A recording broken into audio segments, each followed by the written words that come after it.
Bismillahirrahmanirrahim. Assalamualaikum warahmatullahi wabarakatuh. Sahabat Mida dimanapun Anda berada, berjumpa lagi dalam konten kita Qohwah, Qaulun wa Hikmah. Kita akan membahas pada kesempatan kali ini hal-hal yang dilandasi dari firman Allah Subhanahu wa Ta'ala, yang mungkin ayat ini Allah Subhanahu wa Ta'ala banyak ulang-ulang, bahkan seringkali menjadikan ayat ini penutup atau potongan dari kalimat ini yang akan menjadi bahasan kita pada kesempatan kali ini sebagai penutup dari semua ayat-ayat ya Allah Subhanahu wa Ta'ala. Pengen tahu bahasannya seperti apa? Tonton terus video ini sampai lengkap. Allah Subhanahu wa Ta'ala menjadikan dalam diri seluruh makhluk adalah takdir yang sudah Allah Subhanahu wa Ta'ala atur. Kita mengetahui banyak kalimat takdir atau dalam bahasa Arab yang disebut al-qadar. Ya. Takdir yang Allah Subhanahu wa Ta'ala banyak abadikan di dalam Al-Quran. Seperti tadi saya sampaikan di awal pembicaraan saya, di mana seringkali kalimat takdir menjadi penutup. Innallaha ala kulli syai'in qadir. Dan banyak ayat-ayat yang ditutup dengan Allah Maha mengetahui dari setiap takdir hambanya yang Allah Subhanahu wa Ta'ala ciptakan. Satu ayat atau dua ayat yang ingin saya angkat. Yang pertama, dalam firman Allah Subhanahu wa Ta'ala, a'udzubillahi minasyaitonirrajim, wa yarzuquhu min haitsu la yahtasib, wa may yatawakkal 'alallahi fahuwa hasbuh, innallaha balighu amrih, wa khalaqa kulla syai'in faqaddarahu taqdira. Dalam firman Allah Subhanahu wa Ta'ala yang lain, a'udzubillahi minasyaitonirrajim, bismillahirrahmanirrahim, sabbihisma rabbikal a'la alladzi khalaqa fasawwa walladzi qaddara fahada. Dalam kalimat ini memaknai bahwasanya kita sebagai seorang makhluk harus memahami, harus meyakini bahwasanya apa yang semua kita dapati dari setiap perjalanan hidup kita, Allah Subhanahu wa Ta'ala sudah cantumkan di Lauhil Mahfuz. Artinya kita patut meyakini ini semua adalah skenario Allah. Saya bisa berdiri di dalam kesempatan yang mulia ini pun atas izin Allah. Saya bisa sampai, kita semua bisa sampai di titik ini, melainkan tidak mungkin tanpa ada skenario dari Allah Subhanahu wa Ta'ala. Maka kita sebagai seorang makhluk jangan pernah merasa sombong. Jangan pernah merasa angkuh bahwasanya di sana ada zat yang maha mengatur semua yang kita capai, ilmu, jabatan, kekuasaan, kekayaan yang kita miliki, itu semua atas izin Allah yang sudah ditakdirkan di dalam jalan hidup kita. Apakah kita berdiam diri tanpa harus berusaha? Pastinya sebagai seorang yang beriman, kita tidak boleh mengangkat tangan tanpa ada usaha, tanpa ada ikhtiar. Harus sebagai seorang muslim kita berusaha. Sehingga takdir yang Allah Subhanahu wa Ta'ala berikan bisa menyesuaikan dengan apa yang kita usahakan. Dan Allah pasti akan melihat setiap usaha kita. Allah tidak akan pernah menyia-nyiakan apa yang kita usahakan di muka bumi. Ketika kita meyakini bahwasanya takdir itu sudah Allah Subhanahu wa Ta'ala atur, maka disambutlah takdir tersebut dengan hati yang lapang, atau disebut dengan ar-ridho bima qadarallah. Dalam perkataan ulama mengatakan bahwasanya al-barakatu firridho bima qadarallahu lana. Sebuah keberkahan itu akan lahir dari sebuah kelapangan hati, sebuah keridhoan dari apa yang sudah Allah takdirkan di dalam jalan hidup kita.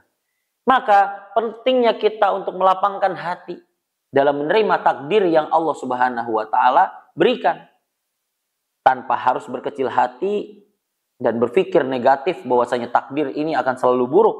Tidak boleh seperti itu. Itu namanya bersuudzon kepada Allah, yang harus kita jauhi dari sifat kita. Maka ketika kita sudah melapangkan dada kita dari apa yang sudah Allah tetapkan, di samping itu tetap kita berusaha, hadirlah di situ yang namanya al-barakah.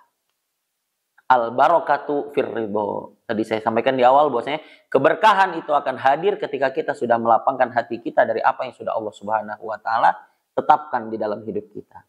Apa itu berkah? Seringkali kita menjadikan berkah ini perkataan yang kita ucapkan dalam setiap aktivitas kita atau setiap doa-doa kita. Semoga berkah umrohnya, semoga berkah pernikahannya, semoga berkah umurnya, semoga berkah rizkinya, semoga berkah hal-hal lainnya, ilmunya, dan seterusnya, dan seterusnya. Namun kita sering lupa, mahiyal barokah. Apa sih sebenarnya berkah itu? Ketika sudah memahami sebuah takdir, lalu kita berusaha tanpa harus berkecil hati atau bersuudzon kepada Allah, dan kita menerima dengan lapang dada apa yang sudah Allah takdirkan, disitulah akan lahir yang namanya sebuah keberkahan. Al-barakatu salah samaan.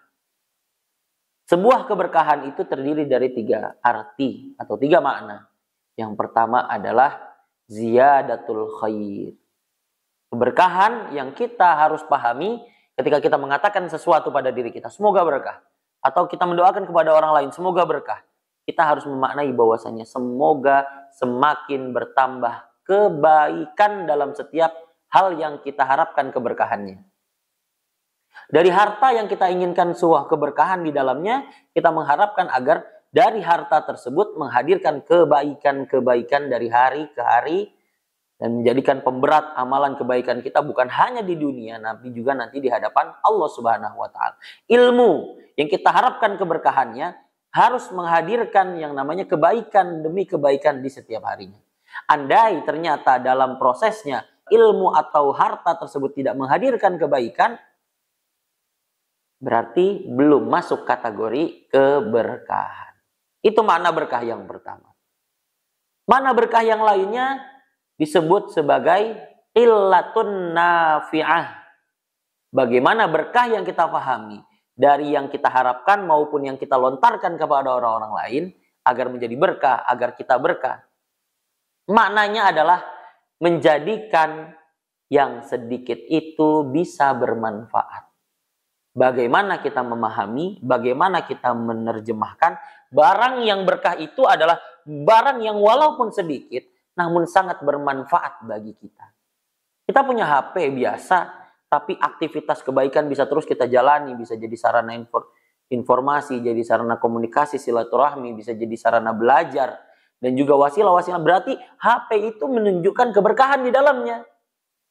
Tapi kalau ternyata yang hadir adalah sebatas gengsi atau mengikuti tren yang ada tanpa menghadirkan kebaikan, tapi menjadikan itu barang yang ada menjadi sebuah hal yang bermanfaat, berarti belum masuk kategori berkah. Dan yang terakhir dari sebuah keberkahan yang kita sedang obrolkan pada kesempatan kali ini adalah la yahummuhud dunya. Menjadikan yang kita miliki apapun itu dan kita harapkan keberkahan di dalamnya, menjadikan kita lebih memprioritaskan akhirat. Dengan harta yang banyak jangan membuat kita makin terlena dengan dunia. Dengan ilmu yang banyak menjadikan kita terlena dengan dunia. Tapi bagaimana itu semua menjadi wasilah akan kedekatan kita dan ketakwaan kita yang meningkat di hadapan Allah Subhanahu wa taala. Itu baru yang bisa dikatakan semua yang kita miliki di dunia ini masuk dalam kategori berkah. Pasangan hidup pun demikian. Bagaimana bisa makin hari makin banyak kebaikan yang kita lakukan bersama pasangan hidup kita.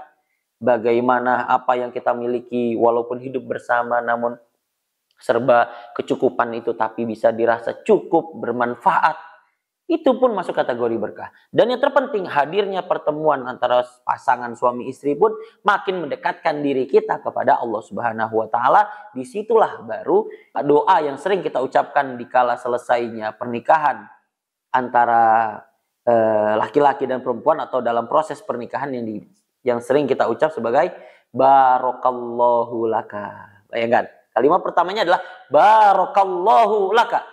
Semoga Allah memberkahimu. Namun berkah yang dimaksud hendaklah mencakup aspek 3 makna yang sampaikan tadi. Ziyadatul khair, qillatun nafi'ah, la yahummuhud dunya. Ay asbaha yuqarribuhu ilallahi subhanahu wa ta'ala. Dan disitulah hal-hal yang berkah sebagaimana yang Rasulullah Shallallahu Alaihi Wasallam juga pernah sampaikan dalam sebuah hadis yang cukup terkenal. Rasulullah Shallallahu Alaihi Wasallam bersabda, "Idza mata ibnu Adam, inqata'a anhu amaluhu illa min salas, shadaqatin jariyah." Kita lihat, apabila meninggal anak Adam, terputuslah seluruh amalannya kecuali 3 perkara. Yang pertama adalah apa? Shadaqatun jariyah, sedekah yang pahalanya terus mengalir. Bayangkan, yang pertama adalah aspek harta. Harta yang kita keluarkan akan menjadi berkah ketika manfaatnya terus mengalir. Bahkan berkahnya bukan hanya di dunia, tapi berkahnya bahkan sampai ke akhirat ketika kita menghadap Allah Subhanahu wa taala. Itu juga bagian dari kategori berkah. Maka keberkahan dari harta salah satunya adalah dengan cara disedekahkan. Yang kedua, aw ilmin yuntafa'u bihi, ilmu yang bermanfaat. Kalau mau kita memiliki barang yang berkah, salah satunya adalah menjadikan ilmu itu bermanfaat. Yang manfaatnya seperti kita rasakan sekarang, banyak kita mengatakan imam-imam yang besar orangnya sudah tidak ada, tapi masih kita sebut, masih kita jadi rujukan keilmuan atau sandaran dalam berpendapat, dalam mengambil sikap, dalam beribadah dan seterusnya, itu merupakan bagian dari keberkahan ilmu. Dan yang terakhir adalah awaladin solihin yad'u lahu, anak soleh yang selalu mendoakan kedua orang tuanya. Kita yang masih hidup di sini bisa menjadi keberkahan untuk orang tua kita yang sudah menghadap Allah. Maka dari itu jangan pernah kita untuk berhenti berdoa kepada Allah, mendoakan kedua orang tua kita, ustadz-ustadz kita, semua orang yang berperan dalam kehidupan dan kesuksesan kita, agar mereka juga senantiasa mendapatkan keberkahan walaupun mereka sudah menghadap Allah Subhanahu wa taala sebagaimana yang dijanjikan Rasulullah Shallallahu Alaihi Wasallam dalam hadisnya tadi. Itu mungkin hal yang bisa saya sampaikan dalam kesempatan kali ini. Di sana ada takdir, di situ ada keridhaan dalam menerima takdir tanpa berhenti dalam mengikhtiarkan yang terbaik dalam setiap kehidupan kita, sehingga bisa menghadirkan yang namanya keberkahan, berkah dalam arti yang luas, dalam arti yang dalam, seperti itu, yang di dalamnya ada ziyadatul khair, qillatun nafi'ah, la yahummuhud dunya, dan yang terakhir, kita juga perlu menyiapkan agar keberkahan yang kita capai tidak hanya di dunia dengan cara tadi. Sedekah yang mengalir, terus mengalir manfaatnya, ilmu yang bermanfaat, dan yang terakhir adalah anak soleh yang selalu mendoakan kedua orang tuanya. Semoga qahwah yang singkat ini bisa bermanfaat dan yang baik-baik datangnya dari Allah Subhanahu wa taala, yang salah dan khilaf datangnya dari diri saya pribadi. Saya terus mengajak, jangan lupa dukung terus kanal YouTube kami dengan cara like, komen, dan subscribe. Jika bermanfaat, jangan lupa share agar manfaat ini tidak hanya dirasakan oleh sahabat Mida, tapi juga bagi seluruh rakyat Indonesia ataupun seluruh orang yang bisa mengambil manfaat dari video ini. Kurang lebihnya saya mohon maaf. Wabillahil hidayatu wat taufik. Adanallahu wa iyyakum ajmain. Wabillahi taufiq wal hidayah. Assalamualaikum warahmatullahi wabarakatuh.